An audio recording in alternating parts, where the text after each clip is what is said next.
Yo no hablo de administraciones, hablo de administradores, porque atrás, inclusive de aquellas que son una persona jurídica, una sociedad, atrás hay gente, atrás están ustedes,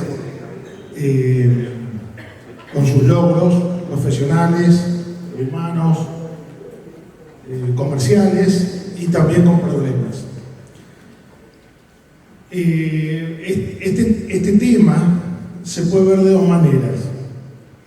Tradicionalmente la gente lo repele porque piensa que son malas noticias, ¿no es cierto? Hablar de responsabilidad significa tener un problema.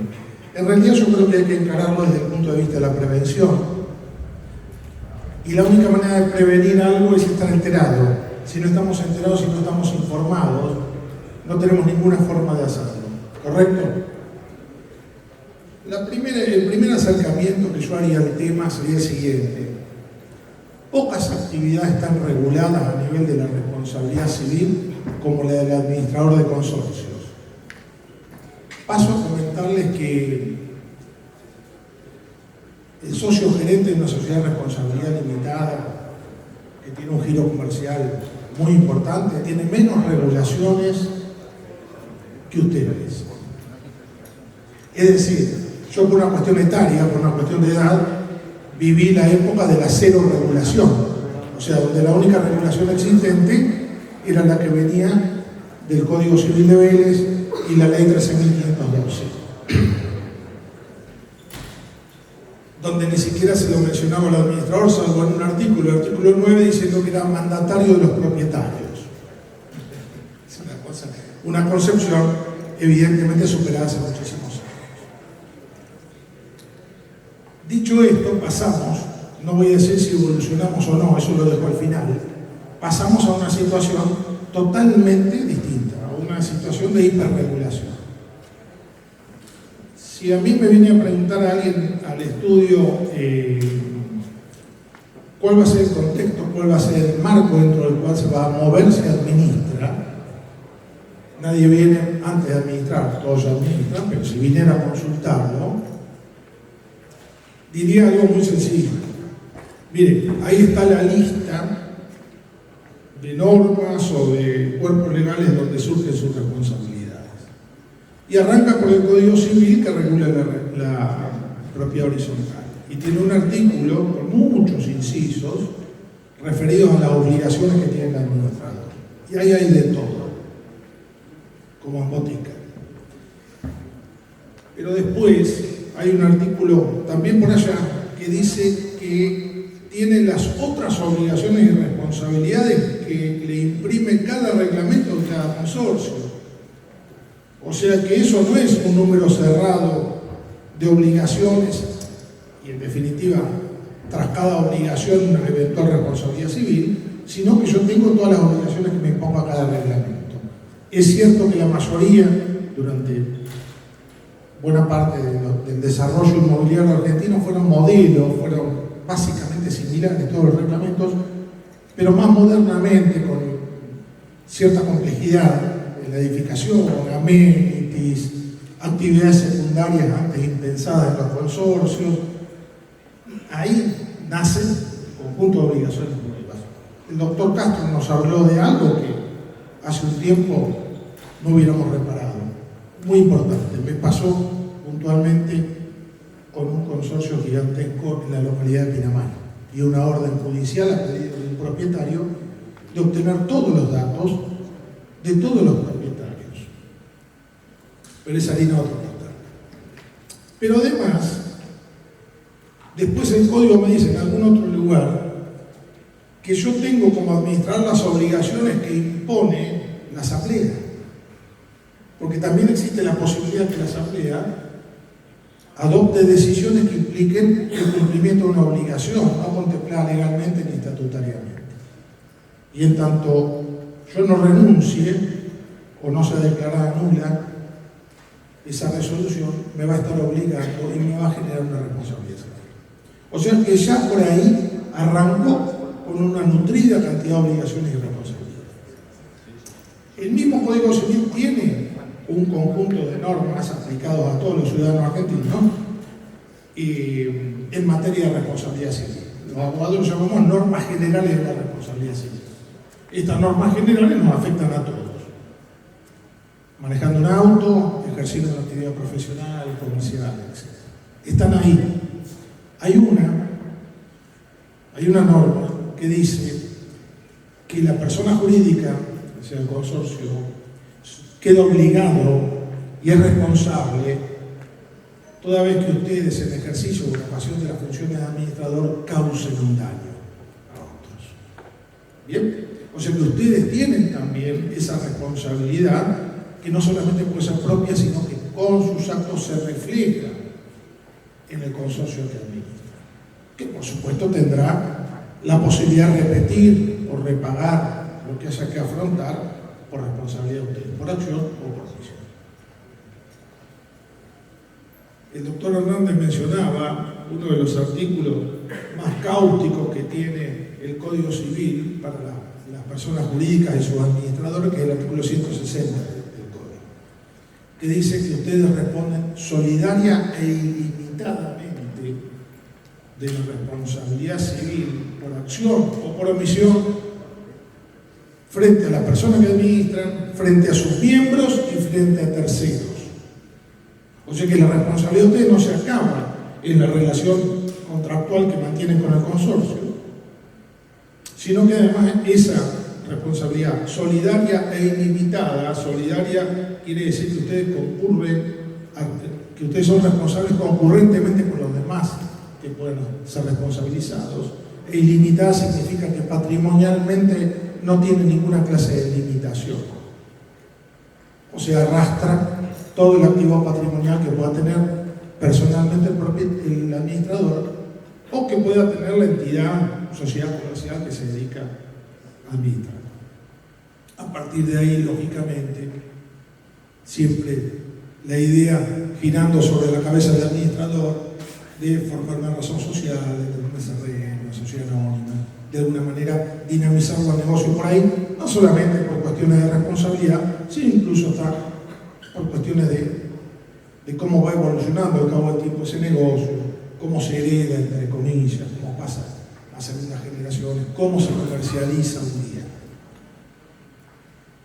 Pero además, el administrador está expuesto a algunas otras normas que ya no son generales, que ya no son de la propiedad horizontal, no son de la responsabilidad civil, no son de las personas jurídicas, como mencioné, sino que están vinculadas de alguna manera a su carácter de proveedor de servicios, porque hay una idea generalizada que surge de las normas legales y de la opinión general también, en el sentido de que es un proveedor de servicios que está dentro del ámbito de la Ley de Defensa del Consumidor. Eso dispara muchísimas consecuencias, entre ellas la aplicación de algunos criterios de responsabilidad objetiva, es decir, prescindente de toda idea de cómo se comportó, sino un tanto automáticos, no los quiero aburrir con tecnicismos, vuelve la responsabilidad otra vez solidaria,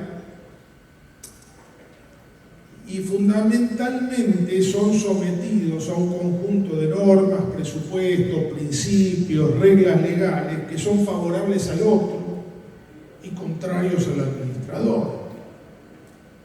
Es decir, toda esta normativa, toda esta legislación establece una gran regla o principio que es favor consumidor, es decir, un principio legal conforme al cual desde materias tales como la prueba, determinadas presunciones, restricciones a la hora de apelar las resoluciones si no hay previo depósito de las multas, etc., conforman todo un cosmos, un pequeño cosmos, que es el derecho al consumo, que genera una responsabilidad civil muy severa para el administrador.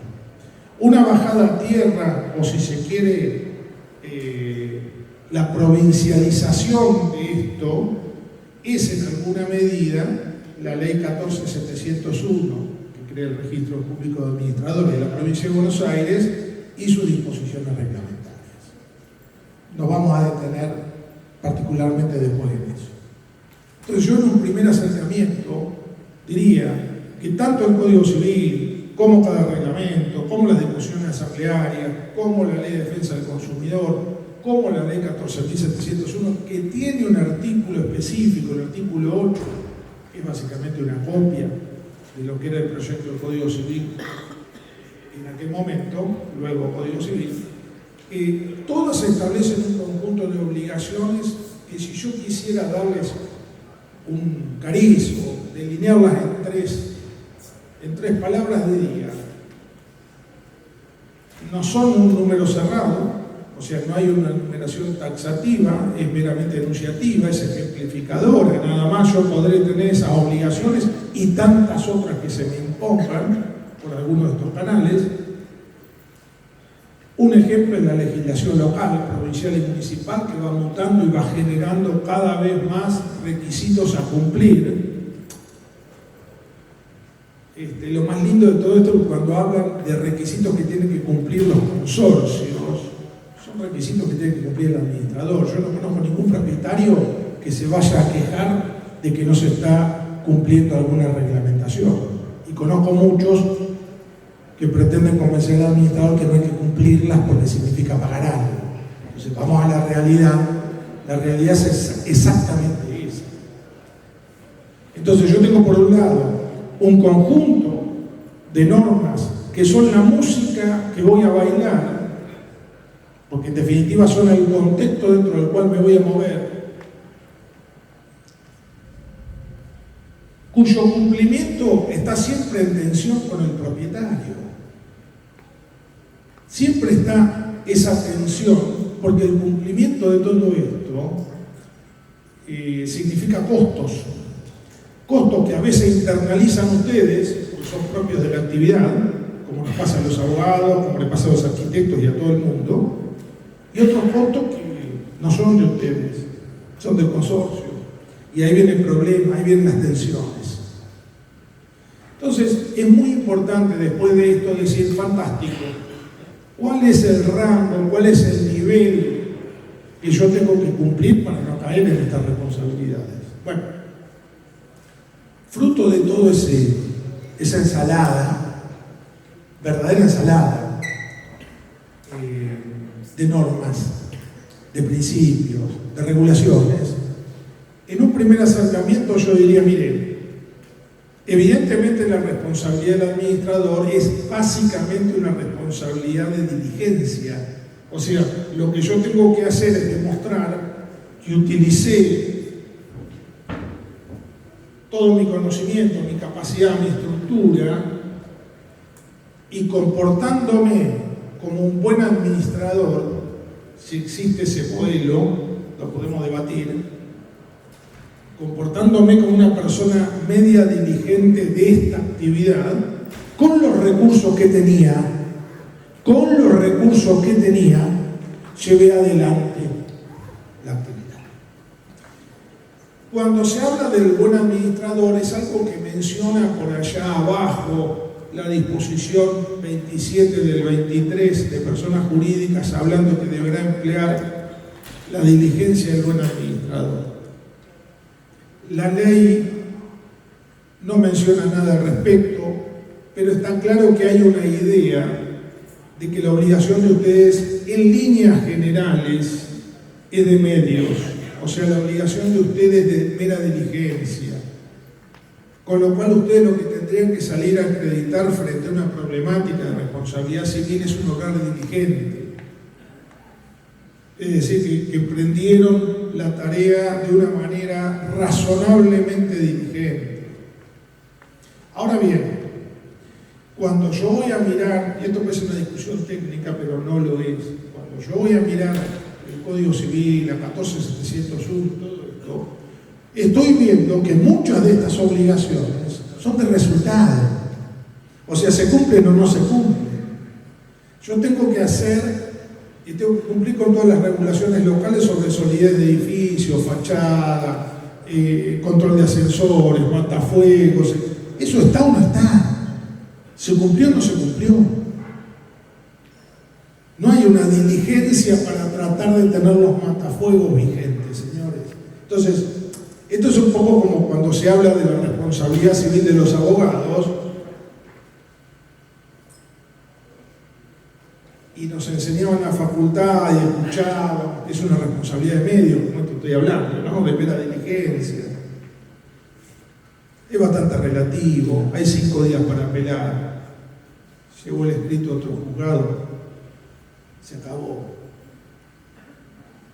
Pensó que iba a ir el empleado, no fue. Es decir, hay un conjunto de deberes del administrador, cada vez más, que son de cumplimiento efectivo, y si no se cumplen, hay que salir a explicar por qué en un supuesto de responsabilidad civil. ¿Se comprende lo que digo? Me ha pasado, atiendo, no sé, las consecuencias de los juicios civiles de la caída del balcón de Punta Mogotes con personas lamentablemente fallecidas, pues el incendio del edificio Tilsa, 9 pisos desaparecidos y su desafectación de la propiedad horizontal. Entonces, cuando uno va a ver con qué se encuentra con que el administrador desesperado muchas veces dice, mire, yo me comporté bien, pero no tenía los fondos. Pero la asamblea dispuso demorar la obra. Entonces, acá vamos a ser claros en esto. Sean las obligaciones de diligencia, que usted tiene que acreditar realmente que se han comportado como una persona que conoce el oficio y que lo llevó adelante correctamente, o sean obligaciones de resultado, estas últimas son aquellas que fatalmente las cumplo, y si no las cumplo tengo que explicar por qué no alcanza a decir, mire, yo hice todo lo posible. Sea cual fuera la naturaleza del asunto, al final ustedes se van a poder defender demostrando un nivel de diligencia que es superior a la media, lamentablemente, porque no cualquiera administra, por eso están acá capacitándose, ¿correcto? Para saber, para tener una expertise superior, y van a poder van a poder eximirse de responsabilidad probando que los propietarios o el consorcio, que no son lo mismo y depende del caso, o terceros, son los verdaderos causantes del problema. Se llama exhibición de responsabilidad basada en el hecho de la culpa de un tercero o de la propia víctima. ¿Qué significa esto? Y voy directamente al tema que me preocupa. La carencia o insuficiencia de los fondos, pese a que la administración los pone al cobro, empuja una asamblea para que se haga la obra, logra que se autoricen las expensas extraordinarias y resulta insuficiente la recaudación o hay una negativa generalizada a hacer la obra o lo que sea, constituye el hecho de un tercero que ustedes van a poder alegar útilmente para eximirse de responsabilidad. Hasta un punto. Hasta un punto. ¿Por qué? Porque ustedes no pueden avalar situaciones de ilicitud, ¿correcto? Pues si la asamblea dice, ustedes saben que hubo una asamblea en el edificio de Miami que se cayó, ¿no? Hubo más de una, ¿sí? Sí, hubo más de una, el Surfside, y demoraron la obra. Pasó eso, la semana pasada salieron los resultados preliminares después de 3 años, ¿no? Entonces, en el balcón de Mogotes hubo una sobreconstrucción, no estaba en planos, formaba parte de la mampostería. Y así podemos seguir en todos los casos de una catástrofe o daño podemos seguir, y entonces ahí se va a debatir un gran tema para ustedes, porque muchas veces se les juega seguir administrando o terminar la actividad ahí con ese desastre, que es, ¿cuál es el nivel de responsabilidad que me exigen? ¿Me puedo eximir de responsabilidad alegando el hecho del consorcio que se niegue a reparar, que se niegue a invertir? Bueno, la primera respuesta es con la diligencia de un administrador bueno. Y la segunda tiene como respuesta, en principio es un eximente, pero si usted decide seguir administrando, esa aquiescencia también lo compromete. ¿Correcto? Una cosa es que usted, porque el consorcio no es sujeto de crédito, salvo que el Banco Macro lo asista, una cosa es que usted, como no es sujeto de crédito, no reúne, demora, y en ese transcurso se genera el problema. Y otra cosa es que hace sistemáticamente 5 años que pone a consideración de la Asamblea la realización de una obra esencial, le dicen que no porque no hay plata, o priorizan el hall del edificio, cambiar las plantas de plástico del frente, y usted tolera y sigue. ¿Correcto? Y usted tolera y sigue. Entonces muchas veces la pregunta en los últimos años ha sido: doctor, ¿qué hago? ¿Renuncio o sigo? Pues la gente, o sea, ustedes que no saben de derecho, tienen sentido común. Saben que si siguen in eternum y son aquiescientes y aceptan esa decisión, ustedes de alguna manera se tornan cómplices de la misma. Entonces ya no la van a poder alegar como un eximente de responsabilidad. De esto se puede hablar muchísimo, pero tengo un tiempo acotado. Le pedí a un amigo que me haga señas cuando llegamos a los 35 o 40 minutos.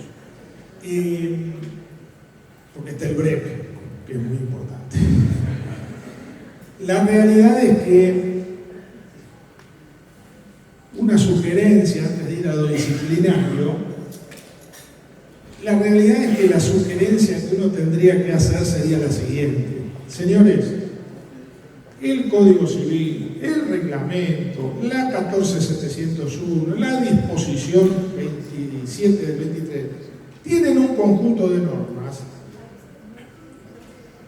bastante precisas en una materia que es central en la responsabilidad, que son las obras.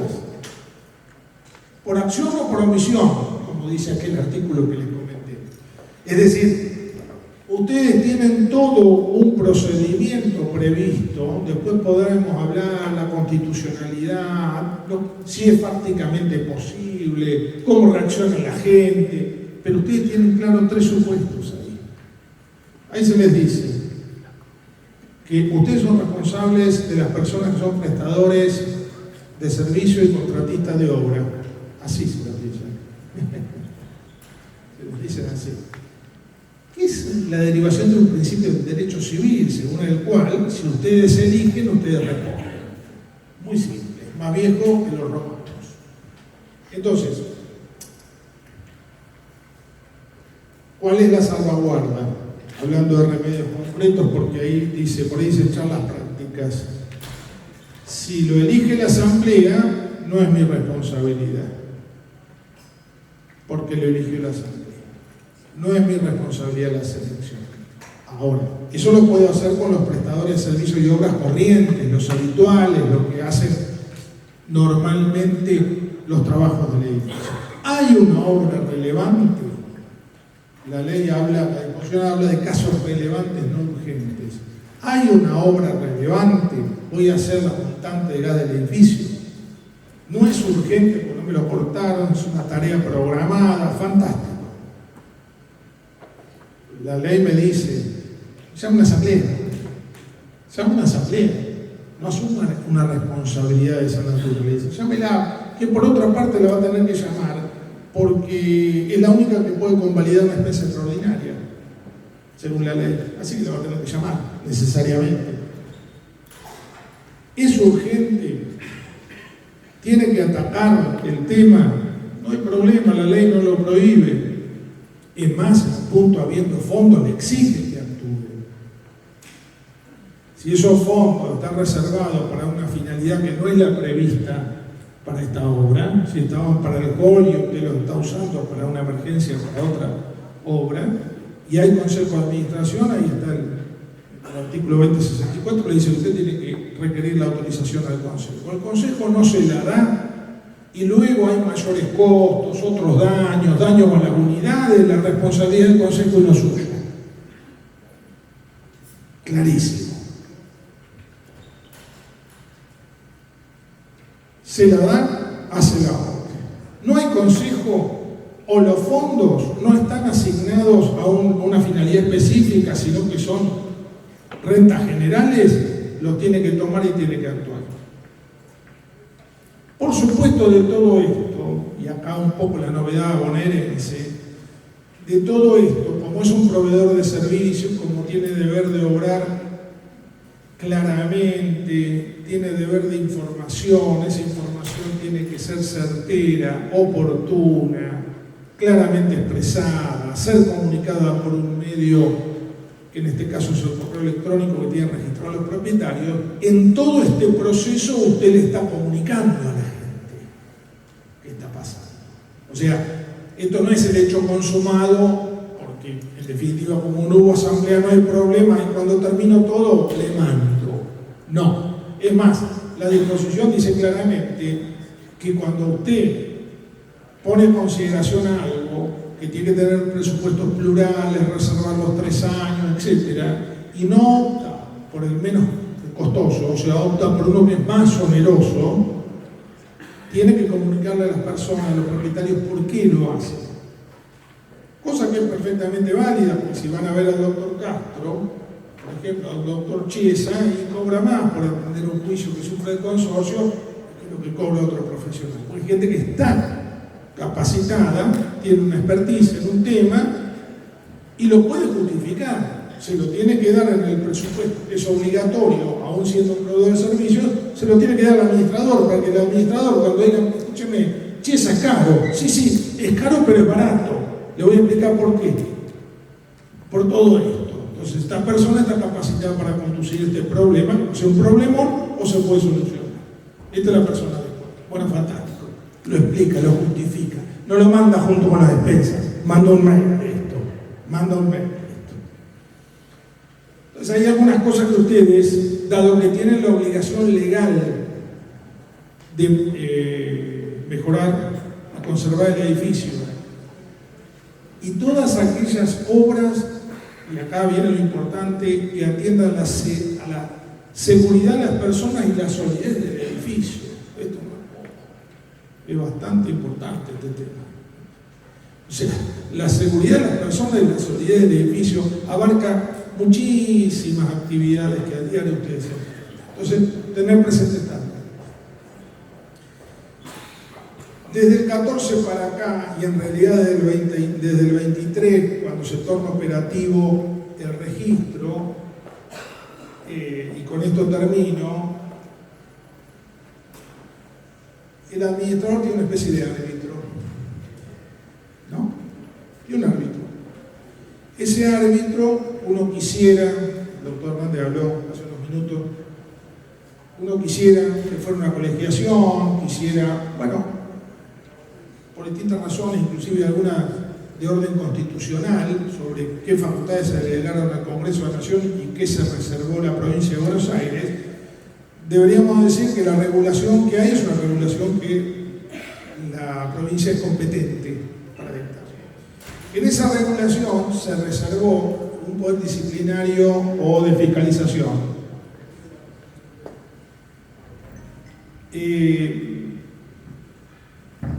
No voy a hablar a fondo de eso porque no hay tiempo, ya lo hice en otras oportunidades. Sí les voy a decir, siempre de lo práctico, qué es lo que pienso para el bienestar de ustedes, en definitiva, porque se trata de eso, para poder llevar adelante la actividad sin sobresalto. Primero y principal, bueno, forma parte de la prevención de problemas con este fiscalizador que es el registro. En general, cumplir, prevenir, significa cumplir, pero no solamente cumplir, sino poder demostrarlo. Hay una norma por ahí, porque el que reglamentó la 14701 y en definitiva su decreto reglamentario, en esa disposición 2723, era un legislador, tenía una voluntad legislativa importante, entonces por allá también introdujo algún tema y dijo que si podemos probar por escrito que cumplimos, nos exigimos. Bueno, a los jueces no les va a alcanzar, pero nos da una pista. Nos dice, señor, si usted puede acreditar documentadamente que usted cumplió, ya es un adelanto. Parece una obviedad, pero les aclaro algo. De eso, dentro de esa idea de documentar respaldando que hemos hecho, también están los correos a los propietarios, también están las comunicaciones a los propietarios. Resultado, si no lo fueron a ver al abogado, ahora véanlo, porque todas esas sanciones son recurribles. Todas esas sanciones son revisables judicialmente. No quiero caer en tecnicismo, pero les adelanto 2 o 3 cosas pasan. La primera, pese a que las disposiciones legales lo dicen, no hay obligación de depositar el valor de la multa para recurrir. Ya lo ha dicho la Corte de la Provincia, la Cámara Contencioso de La Plata, la de Mar del Plata, etc. Es decir, no hay un impedimento a nivel económico.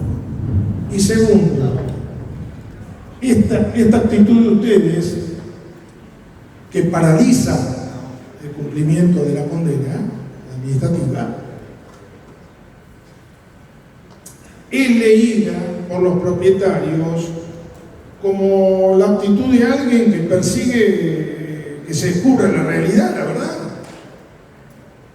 Porque yo a veces veo las multas, me ha tocado asistir a muchos administradores en esto, veo las multas y qué tentación de decirle que la pague y terminemos con esta historia. Pero, ¿dónde la paga? ¿La deposita en la cuenta del consorcio? ¿Qué piensan los consorcistas? Que el denunciante serial que venía haciendo la denuncia tenía razón. Y que ustedes fueron que el administrador engañó a los propietarios. De lo contrario, ¿por qué deposita? ¿Se entiende? Entonces, yo les tengo que aconsejar, pese a que soy un ferviente abreviador de conflicto, porque la gente no puede vivir con muchos problemas encima, hay que terminarlos los problemas. Yo les sugiero, recurren a los tribunales, en lo contencioso, expliquen la situación.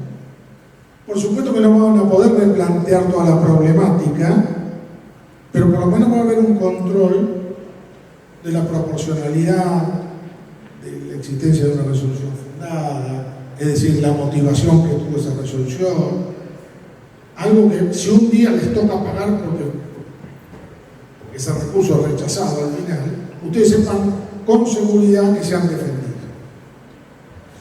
Espero haberles aportado algo y bueno, no hay ida y vuelta, pero...